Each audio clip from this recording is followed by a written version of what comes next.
নওজোয়ান ছেলে, তোমাদেরকে বলি ভাই, যদি তোমরা মনোযোগ দিতে পারো, যদি তোমরা আন্তরিকতা দেখাইতে পারো, তাইলে তোমাদের গুনার বয়স কম।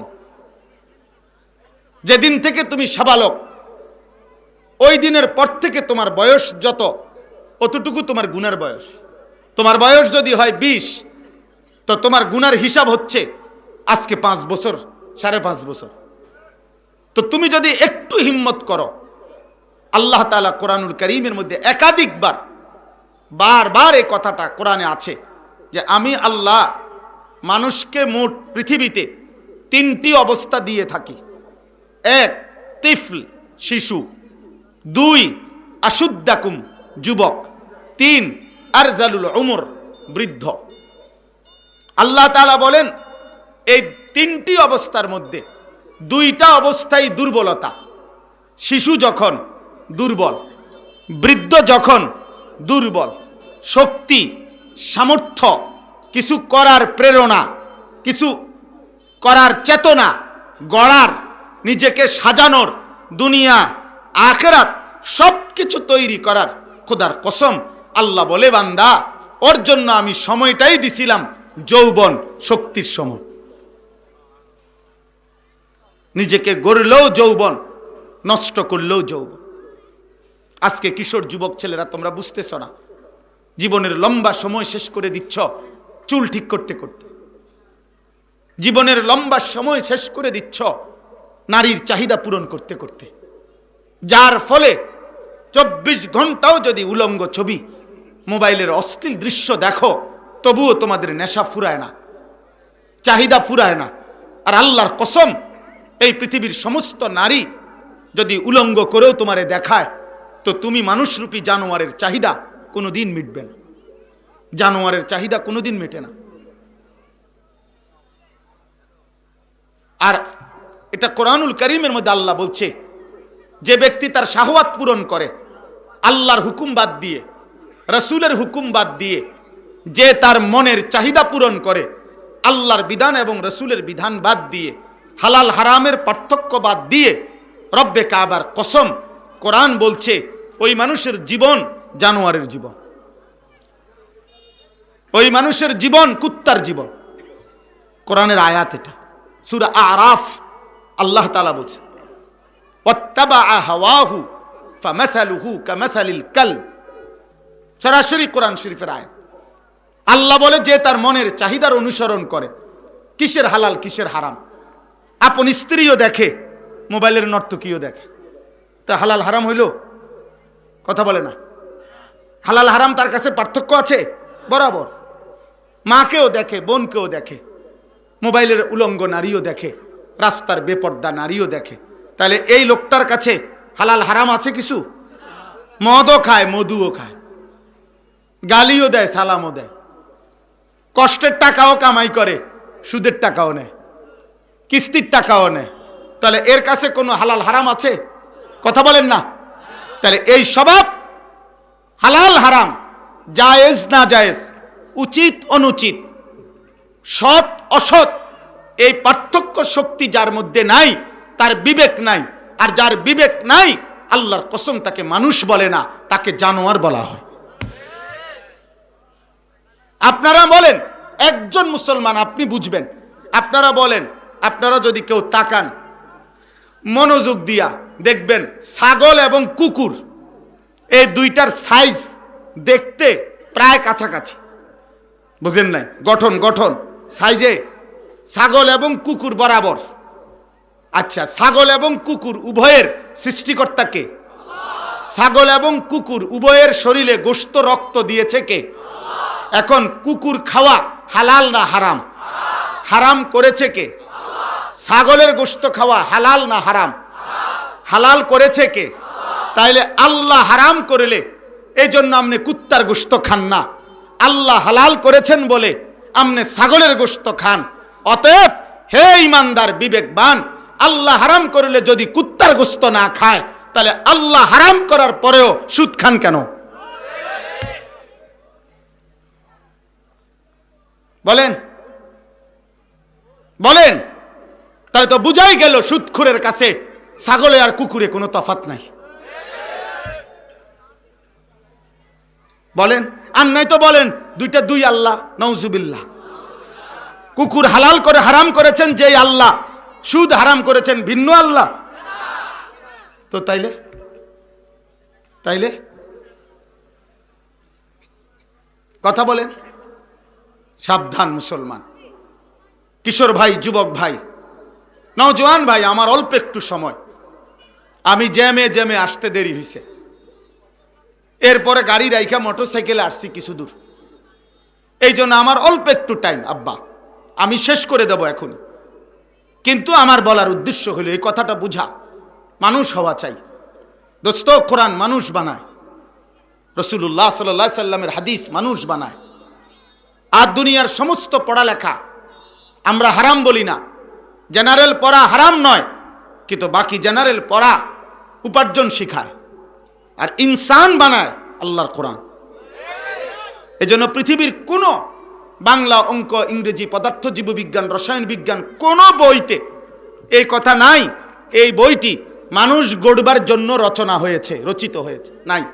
পদার্থ বইও নাই, জীববিজ্ঞানও নাই, অঙ্কও নাই, ইংরেজিতেও নাই। ওইটা অঙ্ক শিখাইতে লেখছে, এটা পদার্থ বিজ্ঞান বোঝানোর জন্য লেখা হয়েছে, এটা জীববিজ্ঞান পড়ানোর জন্য লেখানো হয়েছে। কিন্তু কোরআন বলছে হুদাল লিন্নাস, এটা মানুষ গড়ার জন্য রচিত হয়েছে, নাজিল হয়েছে। যেন কোরআন মানুষ বানায়, আর সব উপার্জন শিখায়, উপার্জন। ইউরোপের স্লোগান এটা, ম্যান ইজ ইকোনমিক্যাল অ্যানিম্যাল। মানুষ একটি অর্থনৈতিক প্রাণী, মানুষ একটি উপার্জনকারী জীব, যার জীবনের এই বস্তুবাদের স্লোগান এটা, ক্যাপিটালিজমের স্লোগান এটা, আধুনিক পুঁজিবাদের স্লোগান এটা। মানুষের জন্মই শুধু রোজগার করবে, আরো কামাও, আরো কামাও, আরো কামাও। দুনিয়ার সমস্ত ইউরোপের বেঈমানদের, ইহুদিদের, খ্রিস্টানদের, খোদার কসম, তাদের সব আয়োজন জীবনের আয়োজন, মানে দুনিয়ার আয়োজন। আর আল্লাহর কোরআন, রাসূলের সুন্নাহ পুরাটা আখিরাতের আয়োজন। এখানে ভাবে দুনিয়া কতটা সুন্দর হবে, আরাম হবে, আরো গতি, আরো দ্রুততা, আরো সুন্দর, আরো স্মার্ট, আরো আধুনিক, আরো আধুনিক। এই গাড়ি আপনারে আধা ঘন্টায় নিবে, পরের গাড়ি আসতেছে 25 মিনিটে পার করবে, আরো লেটেস্ট মডেল আসতেছে 20 মিনিটে পার করবে, আরো লেটেস্ট মডেল আসতেছে 15 মিনিটে পার করবে। একবার 3G, আবার 4G, আবার 5G, মানে গতি। আধুনিকতার স্লোগান হলো গতি, আরো দ্রুত, আরো সুন্দর, আরো লোভনীয়, আরো আকর্ষণীয়, আরো আকর্ষণীয় দুনিয়ার আয়োজন। আর আল্লাহর কোরআন, রাসূলের সুন্নাহ, মাদ্রাসা আয়োজন আখিরাতের আয়োজন। এখানে ফিকির মাদ্রাসায় কবর কেমনে সুন্দর হবে, আখিরাত কেমনে সুন্দর হবে, জাহান্নাম থেকে কেমনে বাঁচবে, জান্নাতে কেমনে যাবে। এজন্য দোস্ত, মাদ্রাসা শিক্ষার জেনারেল শিক্ষা কোনোদিনও এক হবে না, কোনোদিনও হবে না। ঢাকা চিটাঙের যাত্রী এক বাসে যাইয়া পৌঁছতে পারবে না। আমি যাবো ঢাকা, আপনি যাবেন চিটাগাং, আলাদা বাসে উঠতে হইব। এক বাসে ঢাকা চিটাঙের যাত্রী পৌঁছতে পারবে না, পারবে? আলাদা বাস ধরতে হবে কিনা? ঢাকা একদিকে, চিটাং আরেক দিকে। অতএব এই চূড়ান্ত বাস্তবতা বুঝতে হবে নওজোয়ান। তুমি ভুলে গেলে চলবে না, তুমি উপার্জনকারী প্রাণী না, তুমি ইনসান। তুমি ভুলে গেলে চলবে না, তুমি ইহুদি না, খ্রিস্টান না, হিন্দু নয়, বৌদ্ধ নয়, তুমি নাস্তিক না, তুমি মুরতাদ না। ইউরোপ তোমার আদর্শ হইতে পারে না, কোন বেঈমান খেলোয়াড় তোমার মডেল হইতে পারে না। তুমি মুসলমান, তোমার বাবা মুসলমান, তোমার মা মুসলমান, তোমার রক্তে ইসলাম, তোমার কলিজায় ইসলাম, তোমার জবানে কালেমা, তোমার চেহারায় হইতে হবে মুসলমানের নমুনা। বেঈমানের মতো সাইজা কোনোদিনও সম্মান মিলবে না আব্বা। বেঈমানও সম্মান দিবে না, ইমানদারও সম্মান দিবে না। মুসলিম পরিচয়ধারী কোন সুদখোরকে, কোন জিনাখোরকে, কোন ব্যভিচারীকে বেঈমান পছন্দ করে না, ইমানদারও না। না না, আপনি বুঝেন না। একটা বেঈমান, একটা ছেলে, আমি কসম করে বললাম আব্বা, তোমরা যারা মুশরিকের মতো চুল রাখছো, এই বেঈমানদের মতো, ওই বেঈমান তোমারে চেনে না। ওই বেঈমান তোর মৃত্যুতে বেটা কোনোদিন কাঁদবে না। ও তোরে যদি কেউ, তোরে যদি ব্রাশ ফায়ার করে, তারপরও ওই বেঈমানের চোখে এক ফোঁটা পানি পড়বে না। শহীদ শরীফ উসমান হাদির জন্য যত চোখের পানি, আমরা ইমানদারের চোখের পানি পড়ছে, আমরা কাঁদছি তার জন্য, আজও কেঁদে যাচ্ছি। অতএব দোস্ত আমার, আল্লাহ আমাদের, নবী সাল্লাল্লাহু আলাইহি সাল্লামই আমাদের ভরসা, আল্লাহই আমাদের ভরসা, নবীর সুন্নাতেই আমাদের জীবন, আখিরাতেই আমাদের মূল চাওয়া। আমরা দুনিয়া হবে না, আরো চেষ্টা করলে হবে না। 250 কোটি মুসলমান 24 ঘন্টা যদি 2 হাত না 4 হাতেও যদি কর্ম করে, রব্বে কাবার কসম, এই কোরআনের কসম করে বলি, কোরআন ধরে বললাম, 200 কোটি মুসলমান যদি 24 ঘন্টা 400 কোটি হাত দিয়া কাজ করে, পরিশ্রম করে, দুনিয়া উপার্জন করে, এরপরেও কাফের বেঈমানদের সমপরিমাণ দুনিয়া হবে না। এটা আল্লাহর ওয়াদা, আল্লাহ দিবে না, দিবে না। আমগো বাংলাদেশের সবার বিল্ডিং যেদিন 10 তালা হয়ে যাব, সেদিন খবর নিবেন ইউরোপে সবার বিল্ডিং 200 তালা ক্লিয়ার। বুঝেন নাই?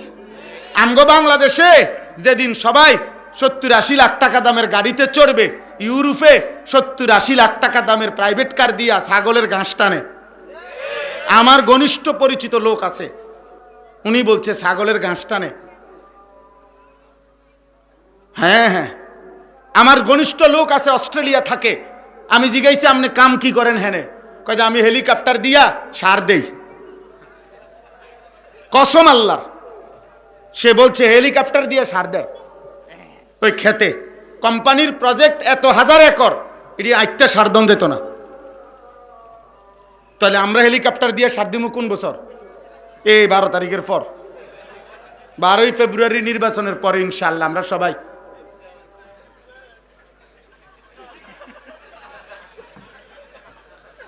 আল্লাহ আমাদেরকে বুঝ দান করেন। শেষ করে দিচ্ছি ভাই আমি, আর 5-10 মিনিট। জি জি, অতএব এটা জরুরি, এটা জরুরি। যিনি বসে আছেন, আমি ছোটবেলায় যখন টুমচর মাদ্রাসায় পড়ি, আমি তখন তাকে চিনি। আমার শায়েখের কলিজার টুকরা, আমার শায়েখ আরিফ বিল্লাহ আল্লামা মুফতি মুশতাকুন নবী কাসিমি, ওনার অনেক প্রিয় মানুষ। আল্লাহ তাআলা ভাইকে কবুল করে নেন। আমরা ছোট্টবেলায় যখন টুমচর পড়তাম, তখনই চিনতাম, তখনই দেখতাম। আল্লাহ তাআলা দেশ জাতির খেদমতে কবুল করে নেন। তা আমার বলার উদ্দেশ্য হইল যে আমার কিশোর ভাই, নওজোয়ান, তোমরা অনেক ছেলে আসছো, আমি তোমাদের কাছে হাত জোর করে বলি, আব্বা আমার অনুরোধ, তোমরা বেঈমানের আদর্শ ধরো না। বেঈমান তোমাদেরকে ইজ্জত দেবে না, আখিরাত তোমরা ভুলো না। অনেক ছেলে তোমরা মুসলমানের ঘরে জন্ম নিলা, বাবা মুসলমান, মা মুসলমান, স্বজন মুসলমান, চারিদিকে মুসলমান। আব্বা একটা ছেলে চিন্তা করো, তোমার বাবা মা, দাদা দাদি, চাচা নানা, ফুফা খালু মামা, তোমার বংশের সবাই মুসলমান। তোমার চারদিকের মসজিদে আজান হয়, প্রতি 5 কিলোমিটার জায়গার মধ্যে মাদ্রাসা আছে, আল্লাহর কোরআন পড়া হয়।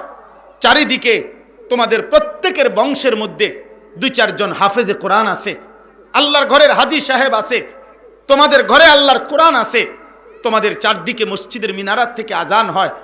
এত কিছুর মাঝখানে থাইকা তোমরা যারা 1 ওয়াক্ত নামাজ পড়ো না, মুসলমানের সন্তান, এত বড় গাদ্দার কেমনে হইলা? এমন মালিক কেমনে ভুলে গেলা? 365 দিনে, খোদার 1 বছরে কোনো দিন ফজরের নামাজ পড়লা না। এ কেমন জিন্দিগি আব্বা? এ কেমন জীবন? এ কেমন জীবন আব্বা? এমন মালিক এভাবে ভুলে গেলা? আমি নওজোয়ানদেরকে উদ্দেশ্য করে বলছি, আল্লাহ তাআলা কোরআনুল কারীমের মধ্যে বলছেন, আলাম নাজআলিল আরদা মিহাদা ওয়াল জিবালা আওতাদা ওয়া খালাকনাকুম আজওয়াজা ওয়া জাআলনা নাওমাকুম সুবাতা ওয়া জাআলনাল লাইলা লিবাসা। আল্লাহ বলে, বান্দা বলো না, পায়ের নিচের জমিন আমি কি বিছায়া দেই নাই? পাহাড়গুলো পেরেগের মতো আমি কি তোমাদের জন্য স্থাপন করি নাই? জোড়ায় জোড়ায় নারী পুরুষে আমি কি সৃষ্টি করি নাই? আমি কি 2 চোখের ঘুম দেই নাই? আমি কি অন্ধকারের কালো চাদর দিয়ে রাত্রিটাকে ঢেকে দেই নাই? আমি কি সকালের আলোকিত সূর্য দিয়ে দিন আনি নাই? আমি কি মাথার উপরে 7টা আসমান বানাই নাই? আমি কি আল্লাহ একটি প্রজ্বলিত সূর্য জ্বালিয়ে দেই নাই? আমি আল্লাহ কি আসমান থেকে বৃষ্টি নামাই নাই? আমি কি জমিন থেকে ফসল উৎপাদন করি নাই? এত কিছুর বিনিময়ে বান্দা আমি কি একটা সেজদাও পাবো না? এই মুসলমানের বাচ্চা, এমন নাফরমান কেমনে হইলি? এমন মালিক তোরে কে ভুলাই দিল? এমন রব ভুলে গেলি কেন বেটা? কার মতো চুল রাখলি বেঈমান? ওই বেঈমান তোকে কি দিবে? ইউরোপের ফুটবল খেলোয়াড় তোকে কি দিবে আব্বা? সিনেমার নর্তকী তোকে কি দিবে? বলো না বাপ। মোবাইলের অশ্লীল নারী, তার কাছে তো কিছু নাই, সে তো টাকার মূল্যে বিক্রি করেই দিছে সব। সে তো তার রূপ যৌবন শরীর টাকার মূল্যে তো বিক্রি করে দিছে। অতএব আখিরাত ভুলা যাবে না। আমার এই 2 কথা মনে রাখবেন, একজন হইল মনে রাখেন। আমি অনুরোধ করছি এই 2টা কথা। একটা হইল হালাল হারাম, সত্য মিথ্যা, জায়েজ না জায়েজ, এই উভয়ের পার্থক্য শক্তি যার মধ্যে নাই, আলাদা বিবেক যার নাই পার্থক্য করার, তো ও মানুষ না, ও জানোয়ার। এটাই প্রথম বলছি। আর দ্বিতীয় কথা হইল আখিরাত ভুলে গেলে, আখিরাত মনে না পড়লে খোদার কসম তার মুসলিম পরিচয় বলার কোনো সার্থকতা, কোনো ফায়দা, কোনো ন্যূনতম লাভ নেই। আপনি আইডি কার্ড দেখাইলে হইতো না। আখিরাত আইডি কার্ড দিয়ে চলে না, সেজদা দিয়া। আখিরাত জন্ম নিবন্ধন সনদ দিয়ে চলবে না, সেজদা দিয়ে। আখিরাত পাসপোর্ট শো করলে হবে না, সেজদা শো করতে হবে। সেজদা সেজদা দেখাইতে হবে। অতএব আমি এটাই মনে করাইলাম। বাবা যারা আছেন আপনারাও, নওজোয়ান ভাই তোমরাও আল্লাহকে ভুলো না আব্বা। নোয়াখালীর মাটি জমিন, লক্ষ্মীপুরের জমিন ওলামাদের জমিন, বলেন আলহামদুলিল্লাহ।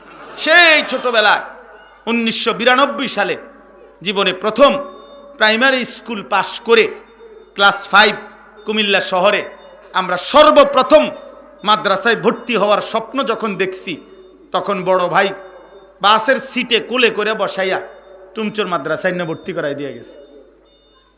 জীবনের প্রথম মাদ্রাসা টুমচর। আমি সেই সময়কার ছাত্র। 2002 সালে ফাজেল পাশ করছি। তো এই জন্য বললাম যে লক্ষ্মীপুর এর প্রতিটা মাটির সাথে আমাদের পরিচয় আছে, ভালোবাসা আছে। এখানে আমার উস্তাদে মোহতারাম, সারা বাংলাদেশের শ্রেষ্ঠ বুজুর্গদের অন্যতম আল্লামা হারুন আল মাদানী এই মাটির সন্তান, লক্ষ্মীপুরের সন্তান।